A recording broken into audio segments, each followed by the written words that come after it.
Assalamualaikum warahmatullahi wabarakatuh. Alhamdulillah allazi bi ni'matihi tatimmu sholihah. Segala puji bagi Allah Azza wa Jalla yang karena rahmatnya niat-niat baik kita dapat terlaksana. Niat baik ustaz untuk mengajar, niat baik antum untuk belajar. Jadi karena rahmat dari Allah Subhanahu wa taala semuanya berjalan baik dan dapat terlaksana insyaallah. Dan salawat berserta salam kita hadiahkan kepada arwah junjungan alam Nabi besar Muhammad sallallahu alaihi wasallam. Anak-anak ustaz yang ustaz sayangi, semoga antum semua dalam keadaan sehat dan tak ada satupun dari anggota kelas 7B ini yang mengalami sakit atau yang lainnya. Jadi mudah-mudahan antum dalam keadaan sehat walafiat. Baiklah ustaz, jadi video ini Ustaz buat untuk membantu pemahaman menjawab soal yang 5 tadi. Jadi soal 5 tadi berupa kuis yang Ustaz share sebelum video ini. Jadi itu berupa kuis. Jadi tolong antum tekankan itu kuis bukan penilaian harian. Jadi insya Allah penilaian harian atau ulangan harian kita laksanakan pekan depan insya Allah. Jadi usah umumkan nanti sebelum pembelajaran atau 2 hari atau 3 hari sebelumnya. Jadi yang tadi itu hanya berupa kuis untuk nilai tambahan atau untuk uji kemampuan sebelum kita ulangan harian nanti. Dan video ini Ustaz beri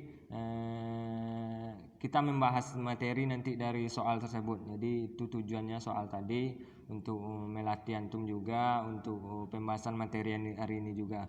Jadi karena waktu singkat langsung saja kita lihat soal yang pertama Ustaz. Yang pertama tadi soalnya bentuk panggung yang tidak ada batas pemisah antara pemain dengan penonton disebut. Yang A, panggung arena. B, panggung biasa.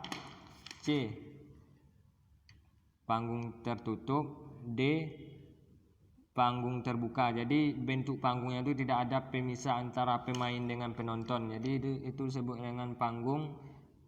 Nah, jadi itu disebut dengan panggung arena. Jadi panggung arena ini tidak ada batas pemisah antara pemain dengan penonton. Daerah pemain di tengah, penonton berada di sekelilingnya. Jadi bisa saja penonton tersebut bisa memegang pemain atau memegang properti yang dipakai. Jadi itu disebut dengan panggung arena. Bentuk ini merupakan bentuk yang paling sederhana. Jadi panggung ini bentuknya sederhana Ustaz. Yang paling sederhana karena tidak terlalu rumit, bisa di teras atau pokoknya tidak ada pemisah antara penonton dengan pemain. Pemberian nama pada bentuk ini terletak pada penempatan penonton. Apabila penonton mengitari pentas terbentuk tapal kuda, maka pentas arena disebut pentas arena tapal kuda. Jadi ada pula namanya Ustaz untuk pentas atau panggung arena nih. Misalnya penonton mengitari bentuk tapal kuda, jadi dinamakanlah pentas arena atau panggung arena tapal kuda. Kemudian ada pentas arena U. Jadi arena U ini misalnya dia membentuk huruf U. Antum mungkin tahu huruf U. Jadi dia seperti di kelas juga kita ada belajar kelompok, dibentuklah meja kita bentuk U. Jadi itu sebut dengan pentas arena U atau panggung arena U. Dan ada pentas arena L, dia membentuk huruf L. Dan ada lagi pentas arena lingkaran, ada setengah lingkaran. Jadi banyak macamnya dari panggung arena ini. Jadi intinya apabila panggung itu tidak ada batas pemisah antara pemain dengan penonton, itu disebut dengan panggung arena. Dan ada selain panggung arena ada panggung proscenium, panggung bentuk campuran, itu yang sudah kita bahas juga pada minggu yang lalu. Mungkin antum bisa melihat kembali video yang Ustaz share minggu lalu, pekan lalu. Jadi itu soal yang pertama Ustaz. Mudah-mudahan nanti di penilaian harian antum bisa menjawab soal yang bentuknya seperti ini. Kita lanjut soal yang nomor 2. Yang bertugas dalam hal administrasi seperti membuat undangan, surat menyurat, dan mengagendakan rapat kepanitiaan adalah tugas dari. Jadi misalnya membuat surat, mengagendakan rapat, atau dalam hal administrasi membuat undangan. Jadi itu adalah tugas dari apa Ustaz? Kita lihat opsinya. Yang pertama ketua, bendahara, wakil ketua, yang D sekretaris. Jadi jawabannya adalah sekretaris. Jadi sekretaris itu Ustaz tugasnya berhubungan dalam hal administrasi. Contohnya membuat undangan, apabila ada sebuah pementasan, sekretaris membuat undangan untuk bapak ini, ibu ini, dan mengagendakan rapat juga. Jadi dia membuat agenda rapat, kapan rapat dilaksanakan, di mana tempatnya. Jadi itu tugas dari sekretaris. Jadi dalam hal kepanitiaan bagian produksi itu ada beberapa bagiannya. Yang pertama ketua dan wakil ketua, yang kedua sekretaris, yang ketiga bendahara, yang keempat koordinator latihan, yang kelima seksi dana usaha, yang keenam seksi publikasi, yang ketujuh seksi dokumentasi, yang kedelapan seksi konsumsi, yang kesembilan seksi keamanan, yang kesepuluh seksi P3K, yang kesebelas seksi transportasi, yang ke-14 seksi peralatan. Jadi itu panitia bagian produksi ya, dan berkaitan dengan yang tadi sekretaris tadi itu berhubungan berada dalam ruang lingkup panitia bagian produksi. Jadi itu tugas sekretaris, dia mencatat dalam atau berhubungan dalam hal administrasi seperti yang Ustaz sampaikan tadi, membuat undangan, surat menyurat, dan mengagendakan rapat. Mudah-mudahan nanti antum semua bisa menjawab soal yang modelnya seperti ini, insyaallah. Kita lihat yang ketiga anak Ustaz. Yang ketiga, kepanitiaan dalam pertunjukan teater dibagi menjadi dua, yaitu jadi dalam teater itu ada panitia, tapi panitia itu dibagi dua pula anak Ustaz. Jadi apa bagiannya? Kita lihat opsi yang pertama, panitia bagian luar dan panitia bagian dalam. Yang B, panitia bagian desain dan panitia bagian penampilan. Yang C, panitia bagian produksi dan panitia bagian artistik. Yang D, panitia bagian produksi dan panitia bagian penampilan. Jadi dari 4 opsi ini jawabannya yang lebih tepat atau jawaban yang benar yang C. Jadi panitia dalam teater itu panitia bagian produksi dan panitia bagian artistik. Seperti yang saya sampaikan di soal sebelumnya, yang bagian produksi dia meliputi ketua. Jadi maksudnya bagian produksi ini tugasnya mempersiapkan dan mengatur produksi. Jadi hal-hal yang berhubungan dengan jalannya pementasan atau penampilan nanti itu tugas dari panitia bagian produksi, mulai dari proses persiapan, latihan hingga pementasan. Jadi strukturnya seperti yang saya sampaikan tadi, itu panitia bagian produksi. Dan yang kedua, panitia bagian artistik, itu tugasnya untuk mempersiapkan segala sesuatu yang berhubungan dengan produksi artistik, dengan artistik atau keindahan. Jadi yang berhubungan dengan hal artistik atau keindahan itu tugas dari panitia bagian artistik. Adapun lingkupnya misalnya seperti seksi panggung atau pentas, tata cahaya, tata rias, tata suara atau sound system, bagian dekorasi. Jadi ini yang meliputi panitia bagian artistik. Dia berhubungan dengan keindahan atau bagian menghias, itu bagian dari bagian panitia bagian artistik nih. Jadi ada dua macam Ustaz. Yang pertama panitia bagian produksi dan yang kedua panitia bagian artistik. Mudah-mudahan nanti antum bisa memahami dan bisa menjawab soal yang modelnya seperti ini. Kita lanjut soal yang keempat. Bagian ini merupakan inti dari cerita. Jika tidak ada hal tersebut, maka cerita dalam drama tidak akan menarik. Bagian itu disebut dengan, jadi ini berhubungan dengan naskah atau berhubungan dengan cerita dalam drama Ustaz. Jadi kalau tidak ada hal ini, cerita tidak akan menarik. Jadi itu disebut dengan apa? Kita lihat yang pertama, penokohan. B. Latar atau setting. C. Tema. D. Konflik. Jadi jawabannya konflik. Jadi Ustadz, konflik merupakan inti dari cerita, karena kalau dalam drama jika tidak ada konflik maka cerita tidak akan menarik. Jadi tidak akan penonton tidak akan merasa suka atau tertarik dengan drama itu kalau tidak ada konfliknya. Jadi buatlah konflik dalam suatu naskah drama. Bisa konflik itu selalu menghadapi tokoh utama atau konflik terhadap tokoh pembantu atau tokoh tambahan. Jadi buatlah konflik yang nanti ada juga penyelesaiannya. Jadi konflik itu, adapun bentuk konflik dalam cerita dapat bermacam-macam, seperti yang video sebelumnya. Bisa konflik dengan manusia, dengan kawan, atau dengan lingkungan. Jadi banyak macam konfliknya. Jadi apabila konflik ini atau permasalahan tidak ada, jadi drama itu tidak akan menarik, Ustaz. Jadi umumnya dalam drama ada permasalahan.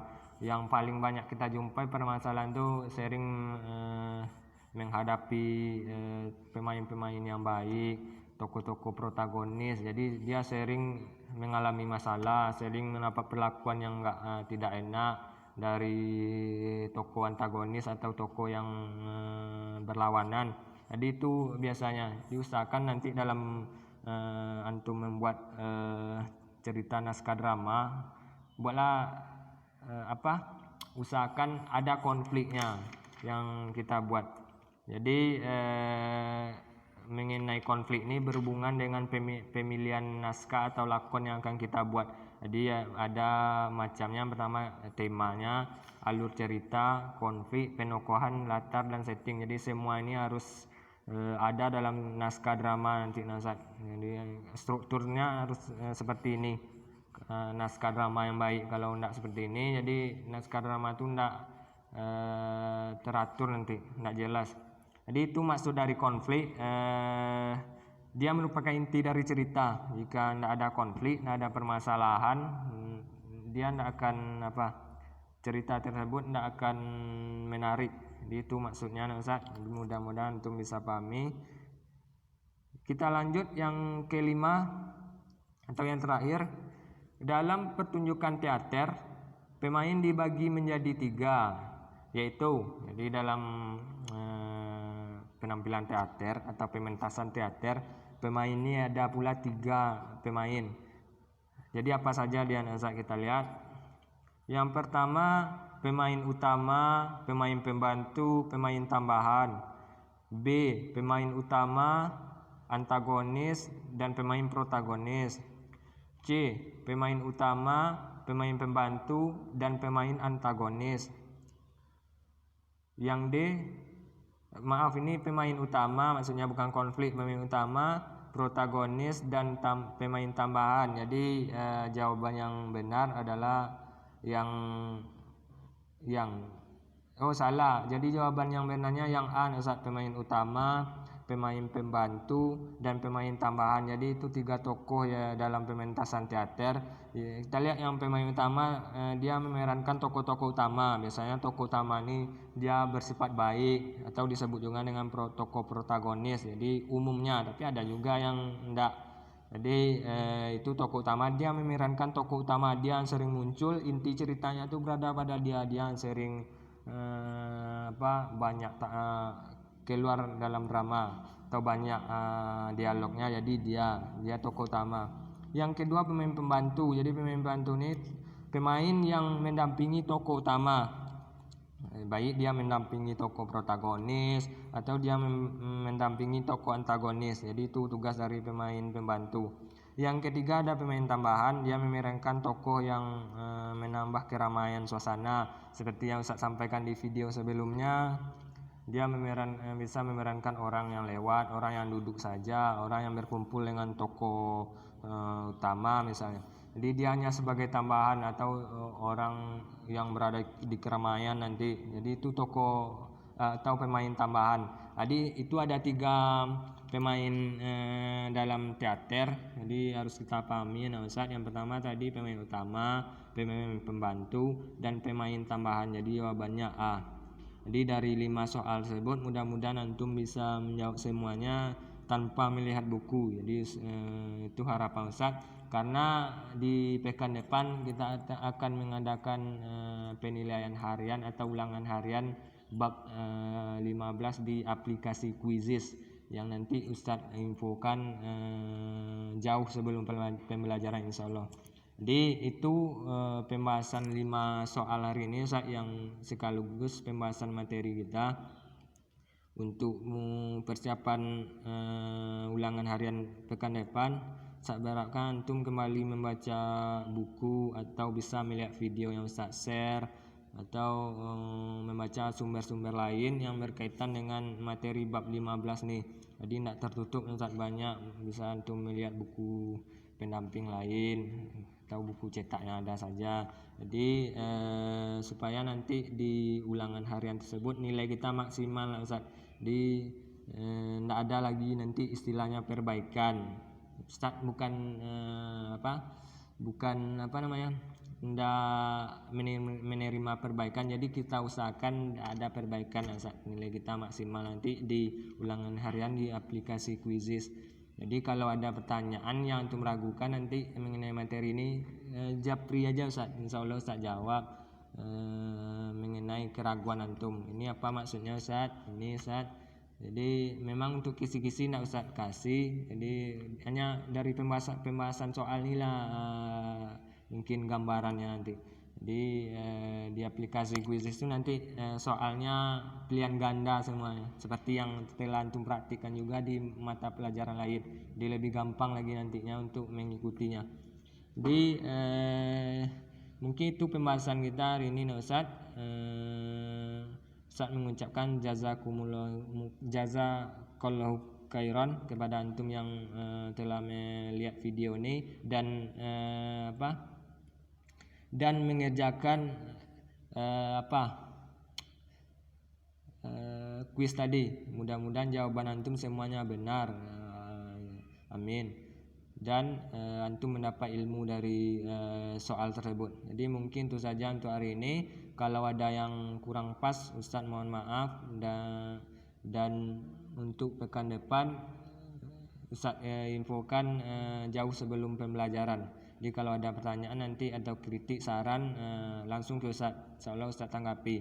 Mungkin itu saja untuk hari ini Ustaz.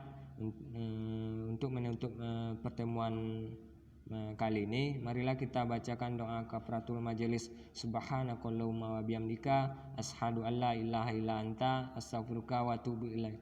Assalamualaikum warahmatullahi wabarakatuh.